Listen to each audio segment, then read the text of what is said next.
Bertemu kembali. Langkah tangani gejala buli dan jenayah cyber yang makin meningkat. Jadi fokus sidang Dewan Rakyat. Jadi untuk perinciannya bersama Fauzura Yusof di Parlimen. Silakan. Guru kaunseling di sekolah-sekolah bawah KPM akan ditambah bagi membendung gejala buli yang terus meningkat. Pelajar terlibat termasuk pembuli dan mangsanya akan diberi bimbingan. Yang memang kita akan pastikan kalau kes buli bertambah, kita akan sebab tindakan yang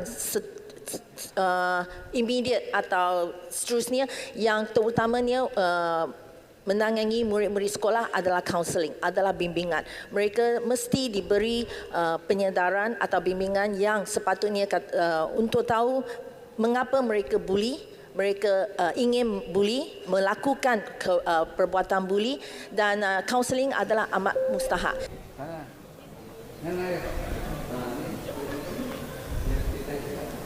Dalam pada itu, 9,207 kes buli direkodkan di sekolah-sekolah bawah KPM sejak 2021 hingga bulan lepas. Siasatan terhadap kes berkenaan telah pun dijalankan. Tindakan susulan turut dilaksana dengan fokus kepada usaha untuk beri bimbingan. Kes buli ini atau gejala sosial ini melibatkan banyak pihak, bukan hanya daripada ibu bapa, NGO juga kita amat memerlukan libatan daripada NGO, daripada komuniti setempat. Tujuan kami memang adalah untuk memastikan kes buli dapat dikurangkan. Kes buli di sekolah-sekolah bawah KPM meningkat kepada 3,887 kes pada 2022 berbanding 326 kes tahun sebelumnya. Manakala sepanjang 10 bulan pertama tahun ini, 4,994 kes seumpama dilaporkan. Sementara itu, Dewan turut dimaklumkan 16,752 panggilan diterima Pusat Respons Kem Kebangsaan NSRC sejak Oktober tahun lepas hingga kini. Jumlah kerugian yang dicatat lebih 128 juta ringgit. 24.4 juta daripadanya berjaya diselamatkan dan dipulangkan kepada mangsa.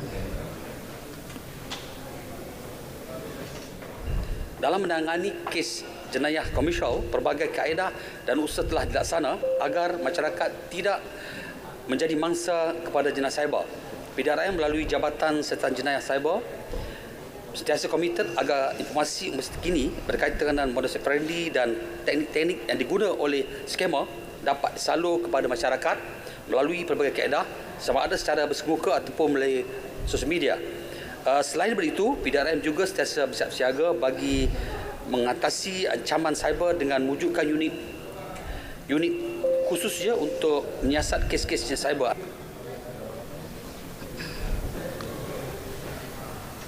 Dalam pada itu, PDRM telah pun mengemukakan beberapa cadangan pindaan terhadap Kanun Tata Cara Jenayah dan Kanun Keseksaan bagi menangani jenayah cyber. Penambahbaikan terhadap kerangka perundangan perlu dilaksana selari perkembangan teknologi. Cadangan pindaan akta berkenaan sedang diperhalusi kementerian bersama pihak berkaitan termasuklah Jabatan Peguam Negara.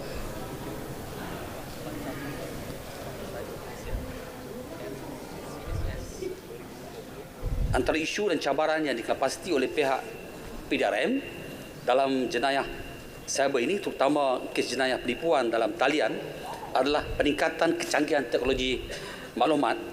Kecanggihan teknologi maklumat membolehkan penjenayah dapat berhubung dengan mangsa tanpa sempadan, dan penjenayah juga boleh menghapus jejak mereka agar sukar dikesan oleh pihak berkuasa. Selain aspek perundangan, fokus juga tertumpu kepada usaha tingkatkan kepakaran dan juga pengetahuan anggota PDRM. Mereka akan dihantar mengikuti kursus berkaitan jenayah cyber. Turut dilaksana penambahbaikan dan juga pemerkasaan kemudahan terutama makmal forensik dan unit digital forensik PDRM.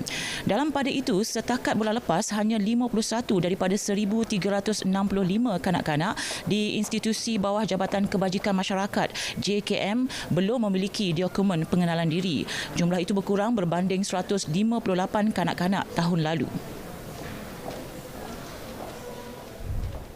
Dalam menguruskan dokumen pengenalan diri kanak-kanak, JKM senantiasa bekerjasama dengan Jabatan Pendaftaran Negara dalam urusan permohonan daftar lewat kelahiran bagi mendapatkan sijil kelahiran, dan pihak JPN senantiasa memberikan keutamaan membantu kanak-kanak JKM untuk mendapatkan sijil kelahiran sebelum kanak-kanak tamat perintah berada di institusi JKM.